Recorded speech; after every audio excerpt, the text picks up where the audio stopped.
ओम नमः शिवाय, जय महाकाल। आप सबको पता है कि सावन का बहुत ही पवित्र महीना चल रहा है और आ गई है सावन की एकादशी, जो कि इस पर्व को बहुत विशेष और बहुत खास बनाती है। अगर आप बहुत ज़्यादा परेशान हैं अपने परिवार को लेकर कि आपके परिवार में खुशियाँ नहीं आती हैं, हमेशा आप बहुत ज़्यादा परेशान रहते हैं ना, तो ये वीडियो आपके लिए है।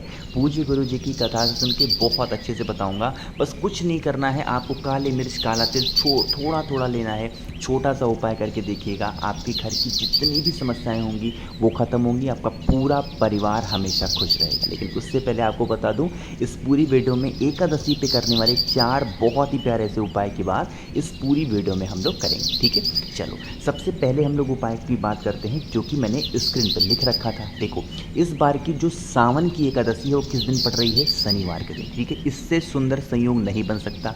तो आपको क्या करना है, जो भी एकादशी, जैसे इस बार पद्मिनी एकादशी है, तो जो भी एकादशी शनिवार के दिन पड़ती है उस दिन हमें कुछ ना कुछ काली चीज़ दान करनी होती है। दान कोई ज़रूरी नहीं कि आप किसी ब्राह्मण जी को करो, किसी पंडित जी को करो, नहीं।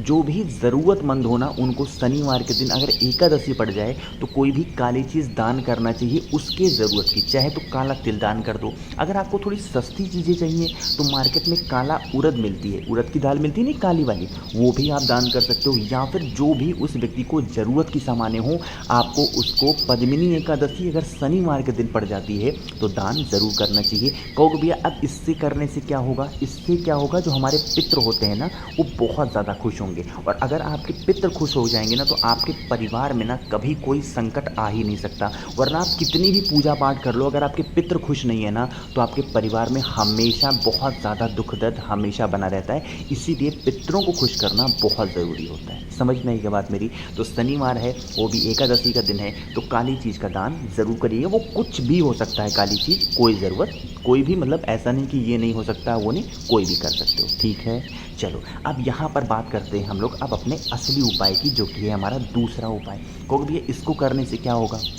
तो इसके फ़ायदे एक बहुत बड़े हैं कि अगर आप कभी भी किसी भी काम के लिए जाते हो, वो काम आपका नहीं होता, आपकी कोई विश पूरी नहीं होती, मनोकामना अधूरी रह जाती है, सारे उपाय करके देख लिया, तो इस बार जो शनिवार को एकादशी पड़ रही है ना, उस दिन इस उपाय को तो ज़रूर करना। ठीक है, क्या करना होगा, चले जाना चुपचाप पीपल पेड़ के नीचे। ठीक है, पीपल पेड़ के नीचे जाना, और ये जो आपको यहाँ की दिख रही है लकड़ी जैसी कुछ ना दिख रही है, आपको इसके छाल को निकाल लेना है। पीपल की छाल को किसी भी चीज़ से, चक्कू से निकाल लो, ब्लेड से निकाल लो, बस थोड़ा सा सावधानी से निकालना, ताकि आपके हाथों वगैरह में ना लगे। ठीक है, निकाल लेना, बहुत ज़्यादा नहीं, थोड़ा सा निकालना। ठीक है, और क्या करोगे, एक तांबे का लोटा लेना, इस तांबे के लोटे में जल भर देना। ठीक है, और जो आपने छाल निकाली है ना, उस छाल को इसी तांबे के लोटे में डाल देना।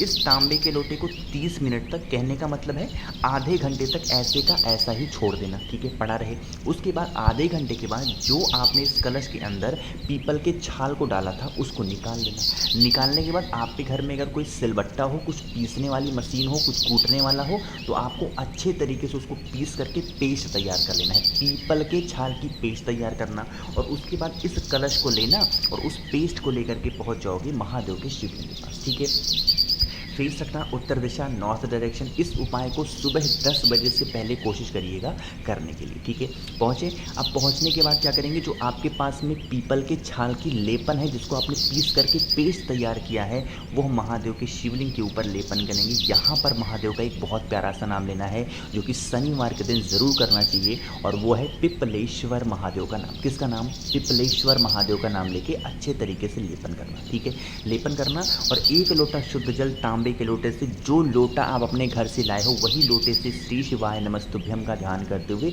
महादेव के शिवलिंग के ऊपर आप समर्पित करना।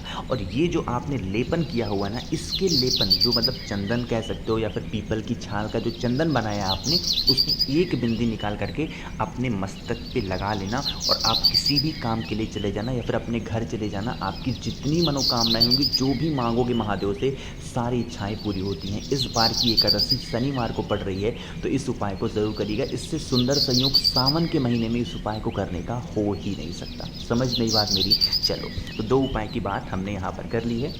आगे बढ़ते हैं अब इस वीडियो में हम लोग अपने तीसरे उपाय की तरफ। और ये जो तीसरा उपाय है ना, ये भी आपको एकादशी पे ही करना होता है। बहुत ही सुंदर सा उपाय है। क्यों? क्योंकि इसमें भी आपको काले तिल का इस्तेमाल करना है। कैसे करना है, क्या फ़ायदे हैं, उससे पहले एक छोटा सा काम, और वो है वीडियो को करिए लाइक, जितने भी भाई बहन मेरी आवाज़ पहली बार सुन रहे हैं चैनल को सब्सक्राइब करिएगा, ठीक है। चलो समझते हैं। स्क्रीन पर आपको दिख रहा है काला तिल, बहुत ज़्यादा लेने की ज़रूरत नहीं है, थोड़ा सा काला तिल लेना है। कहोगे भी इसके फ़ायदे तो बता दो, इसके कई फ़ायदे हैं। पहला फ़ायदा तो ये है कि अगर आपके घर का कोई भी व्यक्ति गलत संगति में जा रहा है तो वो नहीं जाएगा। दूसरा, अगर इस उपाय को आप किसी मनोकामना के लिए कर रहे हैं तो वो भी कर सकते हैं, ठीक है। समझते हैं। आपको यहाँ पे लेना होगा 1 चुटकी काला तिल और साथ ही साथ लेना है तांबे का लोटा, और इस तांबे के लोटे में जल भर दोगे अपने घर से। इन दोनों चीज़ों को लेके पहुँच जाओगे महादेव के शिवलिंग के पास, ठीक है। पहुँचना, फेस रखना उत्तर दिशा यानी कि नॉर्थ डायरेक्शन, है ना। अब जो आपके पास में 1 चुटकी काला तिल है ना, उस 1 चुटकी काले तिल को महादेव के शिवलिंग के ऊपर श्रम्भेश्वर महादेव, किसका नाम, श्रम्भेश्वर महादेव के नाम लेकर समर्पित करना, और उसके बाद 1 लोटा शुद्ध जल श्री शिवाय नमस्तुभ्यम का स्मरण करते हुए उसी काले तिल के ऊपर चढ़ा दें, ठीक है। अब यहाँ पर हम लोग 2 बात करते हैं। पहली बात कर लेते हैं कि अगर कोई व्यक्ति आपके घर में गलत संगति में जा रहा है तो इस काले तिल में से 2 काला तिल उठाएंगे, लेके चले जाना अपने घर, और उसको किसी भी चीज़ में मिला करके, जो व्यक्ति बहुत गलत संगति में है, शराब पीता है, नशा करता है, उसको आपको श्रम्भेश्वर महादेव का नाम लेके खिला देना। उसका जो नशा होगा वो धीरे धीरे करके ख़त्म होगा, और उसका जो गुस्सा होगा, कैसे भी वो गलत संगति में जा रहा है, वो ख़त्म हो जाएगा, ठीक है। बाकी बात कर लेते हैं दूसरी बात कि अगर इस उपाय को मनोकामना पूर्ति के लिए कर रहे हो तो यहाँ से उठाने की कुछ भी ज़रूरत नहीं है। बस काले तिल को चढ़ाना, श्रम्भेश्वर महादेव के नाम से 1 लोटा शुद्ध जल तांबे के लोटे से समर्पित करना। जल बहता हुआ जलाधारी से नीचे गिरेगा, दाहिने हाथ में राइट हैंड में इस जल को लेना और श्रम्भेश्वर महादेव का नाम लेके दोनों आँखों पर लगा लेना, अपनी मनोकामना कह देना, सारी विशेष सारी इच्छाएँ आपकी पूरी ज़रूर होंगी। समझ नहीं बात मेरी। तो यहाँ पर हमने 3 उपाय की बात की जो कि बहुत ही प्यारे थे, बहुत सुंदर थे। आगे बढ़ते हैं। अब इस वीडियो में हम लोग अपने चौथे उपाय की और इस वीडियो का आखिरी उपाय। अब देखो, इस उपाय के सबसे पहले फ़ायदे समझो, और वो है गलती। क्योंकि भैया गलती, इसका क्या मतलब है?